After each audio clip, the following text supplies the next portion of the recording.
Je ne vois que du positif. Positif pour lui puisqu'il peut retrouver la Champions League. Le positif aussi pour le PSG parce que c'est une complicité qu'il a avec l'entraîneur en présence de Laurent Blanc qui est avérée puisqu'il était sous ses ordres en équipe de France. Et c'est le fait que tu recrutes un joueur qui est très intelligent, mais en plus il connaît merveilleusement bien la Ligue 1. Donc j'imagine que le temps d'adaptation devrait être beaucoup plus rapide que n'importe quel autre joueur. Et donc ouais, je trouve ça très très intéressant. Ça va donner une connotation française et un peu plus française encore au PSG.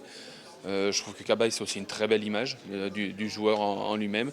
C'est un beau représentant du football français aussi, parce que c'est un joueur intelligent, c'est un joueur élégant.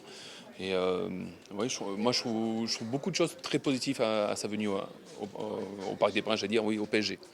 Une très bonne chose, on n'oublie pas en début de saison que d'avoir perdu à la fois Chantôme, à la fois Bodmer et Sissoko, ça fait quand même 3 joueurs au milieu de terrain qui manquent. Et on l'a vu, dès qu'il y en a un des 3 qui est blessé, surtout avec la blessure de Rabiot, tu te retrouves pratiquement juste avec 2 milieux de terrain. S'il y en a un qui se blesse, pendant le cours du match, tu n'as pas un autre remplaçant et tu es obligé de jouer avec Pastore qui est plus un faux attaquant milieu offensif et ça peut déséquilibrer l'équipe. Donc c'est un très bon choix, surtout en sachant que Cabaye peut jouer, je pense, la Champions League.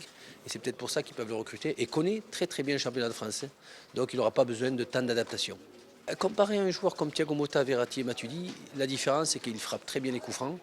Et il a une très très bonne frappe, donc il va apporter ce beaucoup plus en terminaison offensive qui va peut-être aider à un Ibrahimovic et un Cavani de marquer beaucoup plus de buts pour le PSG ou pour décanter les matchs comme on l'a vu contre Guingamp ou contre Evian sur une bonne frappe, le fameux 1-0 qui peut faire la différence si à la fois Ibrahimovic et Cavani ne peut pas le faire, ce que fait assez rarement des joueurs comme Thiago Motta, comme Verratti ou Matuidi.